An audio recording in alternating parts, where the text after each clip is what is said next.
La creciente alianza entre Cuba y China es un paso más en el proyecto del gigante asiático que busca integrarse más a América Latina.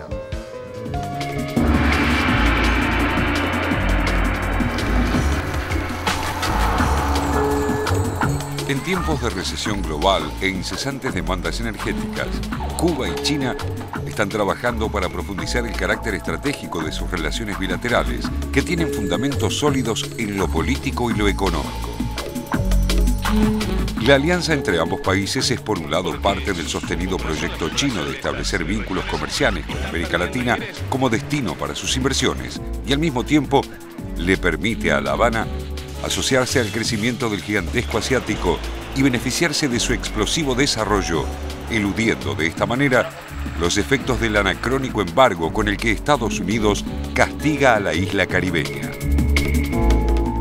Las visitas del vicepresidente chino Xi Jinping a La Habana en 2011 y la reciente de Raúl Castro a Beijing resaltan la importancia de esta asociación para ambos países, sobre todo si se tiene en cuenta que Xi Jinping sustituirá en marzo de 2013 a Hu Jintao en la presidencia de China. Las relaciones entre ambos países tienen una larga historia que se remonta a la inmigración china a Cuba para trabajar en los campos de caña de azúcar. En septiembre de 1960, el gobierno revolucionario cubano revierte la política del dictador Fulgencio Batista hacia China, rompiendo relaciones diplomáticas con Taiwán y reconociendo a la República Popular. Ernesto Che Guevara siguió con interés la lectura china del marxismo y visitó Beijing en 2 ocasiones. La primera en 1960, cuando se entrevistó con Mao Zedong, y la segunda en 1965. Entre 1967 y 1982, las relaciones entre ambos países se enfriaron por cuestiones ideológicas que reflejaban la disputa entre los dos grandes modelos del denominado socialismo real, encarnados en China y Rusia. El vínculo vuelve a establecerse con fluidez a partir de la década del 90 y la cooperación comienza a afianzarse en varios terrenos. Desde 2000, China proporcionó a Cuba vehículos, trenes, equipos industriales y eléctricos, maquinaria agrícola y se asoció con la compañía estatal Cubaníquel, dedicada a la extracción de ese metal. También ha sido importante la cooperación en el campo de la biotecnología, donde Cuba ha invertido grandes esfuerzos. En la actualidad, China es el segundo socio comercial más importante de La Habana después de Venezuela y en 2011 el monto del intercambio comercial alcanzó los 1.800 millones de dólares. Una de las áreas de mayor crecimiento es la de la exploración petrolera que emprende la compañía Gran Muralla, filial de la Corporación Nacional de Petróleo China, que opera pozos en las costas del norte de la isla y también trabaja en la modernización de la refinería de Cienfuegos, un proyecto que representa una inversión de 6.000 millones de dólares y de una planta similar en Matanzas. En ambos casos, con garantías de petróleo venezolano. China también está cooperando con Cuba en la reforma de su sector financiero, abriendo la economía cubana a iniciativas privadas dentro del modelo chino de capitalismo de Estado. Como en otros casos en América Latina, China impulsa una iniciativa que va cobrando fuerza: el reemplazo del dólar en el comercio bilateral por las monedas respectivas a través de acuerdos al nivel de los bancos centrales. Un proyecto que inquieta sobremanera a los Estados Unidos.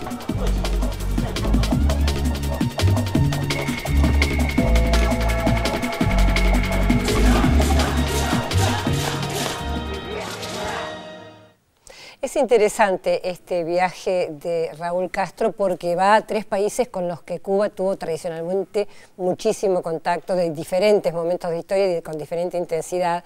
En el caso de Vietnam tal vez sea el que tiene por sus dimensiones y por sus características un vínculo más realista, digamos, o más apegado a su escala, pero en el caso de China me parece interesante porque, bueno, a pesar de que en algún momento histórico no estuvieron tan cerca, le ha dado en este momento la posibilidad, por ejemplo, de créditos y de financiación sin grandes intereses, o sea, con muchas facilidades para, según leí en la prensa, para modernizar por ejemplo, el sistema médico cubano, que sabemos que es muy bueno, también para el aspecto tecnológico vinculado con lo militar, pero con lo general, para la construcción de carreteras, es decir, para una modernización global en Cuba, ¿no? Y esto, dicen también, dice la prensa, pensando en las reservas de níquel, riquísimas reservas de níquel que tiene Cuba. Pero bueno, este nuevo capítulo, digamos, de Cuba, que transformándose, tratando de buscar una salida hacia, no sé si una economía de mercado pleno, no sé si podemos decir eso, pero sí una salida más capitalista, busca modelos tanto en China en Vietnam, o en Vietnam. Sí, y fundamentalmente me parece que hay una señal importante hacia lo que significa el embargo de Estados Unidos. Digamos, es una apertura que indudablemente puede tener una dimensión, por lo menos en proyección, que va mucho más allá de cualquier otro gesto que haya podido hacer Cuba o países aliados o países amigos de Cuba hasta ahora. Digamos, la posibilidad de acceder a todos estos bienes, servicios, aportes de cooperación tecnológica y demás que mencionaba, algunos de ellos mencionaba Telma recién, evidentemente hacerlo con China te abre un camino, una puerta, una luz muy diferente a cualquier otra alternativa. La famosa ley Helms-Burton de Estados Unidos no va a ser tan fácil aplicarla en el caso de China, ¿no? Sí, recordemos la ley que sanciona, con la cual Estados Unidos sanciona a los países que comercien con Cuba. Y muchas veces lo sanciona cortando el propio comercio de Estados Unidos con ese país. En este caso, muy difícilmente lo haga. Es interesante también esta pata ideológica que estaba en el informe que vos mencionabas, Telma, respecto de las relaciones entre China y Cuba, porque Cuba se distancia mucho de China a raíz del acercamiento y dependencia económica y política también de la Unión Soviética en la década del 70 y del 80, con palabras muy duras respecto de China. Además, China había comenzado un giro en la relación hacia Estados Unidos. Su principal enemigo era la Unión Soviética. Y a pesar de eso, como prima el pragmatismo, desaparece la Unión Soviética y China comienza o se acerca más, o los dos se acercan más, para tener un vínculo comercial importante. O sea, China no relega a Cuba. Uno podría decir visión estratégica o lo que fuera. Está claro que Cuba, desde el punto de vista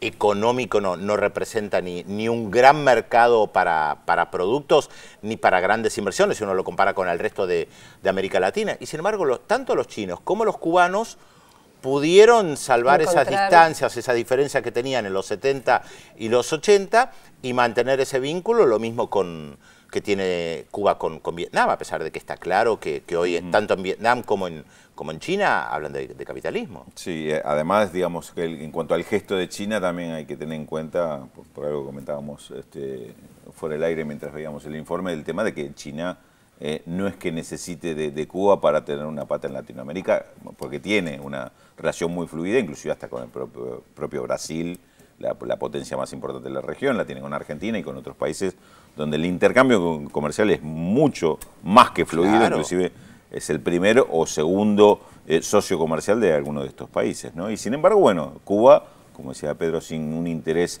particular por lo que significa la posibilidad de negocio, sino también es un gesto político, ¿no? Claro, es que Cuba sigue siendo un país con una cuestión política fundamental, porque si no, no se explica cómo esa pequeña isla de apenas 10 millones de habitantes sigue estando en el eje de las polémicas. Sí. Y ni que hablar del bloqueo de Estados Unidos, ¿no? Sí, claro, y bien aprovechada. Siempre en esto me parece que es una característica de que estratégicamente Cuba supo utilizar este elemento, ¿no? Como decía Pedro, esta cuestión política, este significado que tenía la relación con Cuba para evitar y pelear contra el aislamiento que ha sido su gran batalla desde el 59 en adelante. Y además que me parece que los chinos exigen, con o sin comillas, mucho menos alineamiento político de lo que exigía la Unión Soviética. La Unión Soviética te exigía un alineamiento político, y esto se lo vio en muchas cosas. Claro, eso se ve muy claro también por ejemplo, en el caso de África, ¿no? Donde no hace, digamos, todos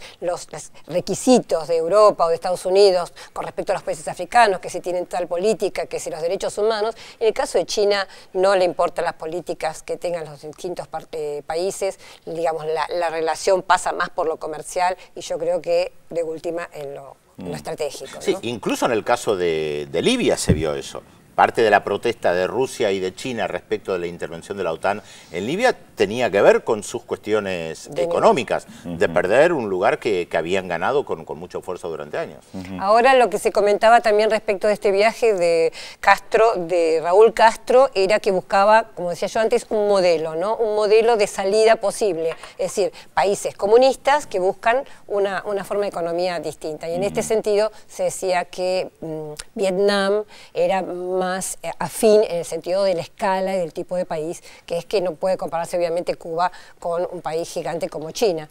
Y en el caso de Rusia, bueno, por lo que decía el diario Kommersant de Rusia hoy era que una de las charlas que tuvo con Putin se trataba de la modernización de los equipos militares, que son soviéticos o rusos, digamos, tanques, artillería. Bueno, hablaban también de una planta de fabricación de municiones de Kalashnikov, la posibilidad de modernizar un poco todo este material, todo este equipamiento. Sí, el material de transporte también, que en Cuba Exactamente. quedó muy atado al periodo soviético y prácticamente no pudo renovarlo a partir de ahí, ¿no? Ahora hay una importante también vinculación con todo lo que es aporte de material de transporte de China. Igual no veo a los cubanos dando un giro hacia el pragmatismo político, económico, donde van a estar dispuestos a explotar a miles de personas, más allá de que los volúmenes son diferentes, como se hizo en China, donde hay serias denuncias de explotación en múltiples áreas económicas, que en Cuba creo que no se lo podría hacer de ninguna manera.